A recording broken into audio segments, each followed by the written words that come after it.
j'espère que vous allez bien. Et si ce n'est pas le cas, eh bien je suis désolé pour vous et je ne saurais rien faire, malheureusement, malgré toute mon envie possible et inimaginable. Désolé. Aujourd'hui, dans la Minute en Vrac, on repart pour un 3e épisode consacré au personnage de la saga Death Note. Et pour continuer, cette fois-ci, je m'attaque à la jeune blonde à la fois maladroite mais aussi intelligente. J'ai nommé la belle Misa Amane. Oui, Misa Amane, jeune mannequin en totale admiration devant Kira. Donc, Light Yagami, pour ceux qui n'auraient jamais vu Death Note.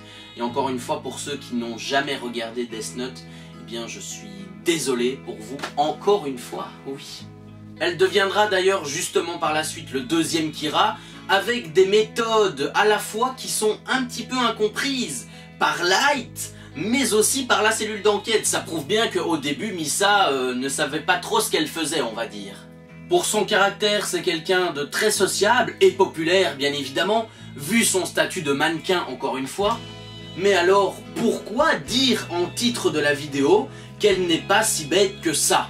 Eh bien, il y a une toute simple raison à ce fameux titre. Car c'est vrai qu'au premier abord, on peut clairement se dire que quand on regarde l'animé, on a l'impression qu'elle ne comprend vraiment pas les intentions de Kira, donc Light, et qu'elle en fait vraiment un petit peu à sa tête, que c'est brouillon quoi. Mais elle a justement démontré à plusieurs reprises que cette petite Misa était assez maligne, notamment le fameux rendez-vous au Note Blue à Aoyama, dont on va en parler plus après, voire tout de suite. En effet, vu qu'elle avait repris le Note de Death Note et le Blue de Aoyama, puisque Aoyama en français signifie tout simplement la montagne bleue. Ou justement l'autre moment quand elle a découvert avec brio que Higuchi était en fait le Kira de la compagnie Yotsuba. Ce coup-là, eh bien c'était très bien joué, bravo Misa.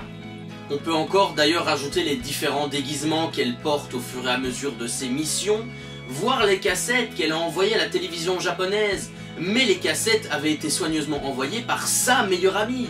Donc franchement, Misa, je me suis peut-être trompé sur ton compte finalement, oui?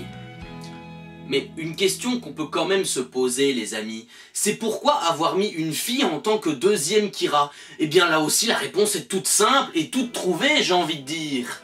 Eh bien tout simplement parce que Tsugumi Ohba, donc le créateur de Death Note, a trouvé que faire une histoire avec que des hommes en tant que Kira aurait été un petit peu ennuyeux, et que rajouter une fille à la fois mignonne, maladroite et intelligente pouvait un petit peu redynamiser l'histoire de Death Note.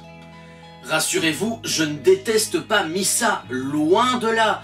D'ailleurs, moi, mon plus grand respect envers elle, c'est le dévouement sans limite qu'elle a pour Light. Car bon, Light l'utilise quand même comme un pion, n'ayons pas peur des mots les amis. Il la trompe également avec une autre fille en fin de manga, et Misa reste quand même là jusqu'au bout. Donc ça, très sincèrement, pour moi, c'est la plus belle preuve d'amour que l'on puisse voir sur cette belle planète Terre. Selon la date de sa mort, eh bien il semblerait que Misa soit morte un 14 février, oui, le jour de la Saint-Valentin. Comme quoi, parfois les amis, le destin, épitaphe, j'ai envie de dire. Et bien voilà, les amis, ce 3e épisode consacré au personnage de Death Note est terminé. J'espère qu'il vous a plu. Tout d'abord, que cet épisode spécial dédié à Misa Amane vous aura plu. Je ne sais pas si je referai encore des épisodes sur Death Note, enfin ça dépendra de mon envie, de l'écriture, du montage. Mais si j'en fais, très probablement ce sera soit sur Mikami ou sur ce petit enfoiré de Nier, tout simplement. Enfin, je verrai, ce sera la surprise du chef. Bref, en tout cas c'est tout pour moi, donc comme d'habitude n'hésitez pas à laisser un petit pouce bleu, à partager la vidéo, à vous abonner également à la Minute en Vrac ou à la Minute d'Alex, c'est comme vous voulez, à me rejoindre sur mes réseaux sociaux, Facebook et Twitter où je suis souvent. Bref, c'est tout pour moi, je vous dis à vendredi prochain dans la Minute d'Alex, passez un excellent week-end, une bonne fin de semaine d'ascension si c'est le cas, à très bientôt j'espère, ciao, bye bye.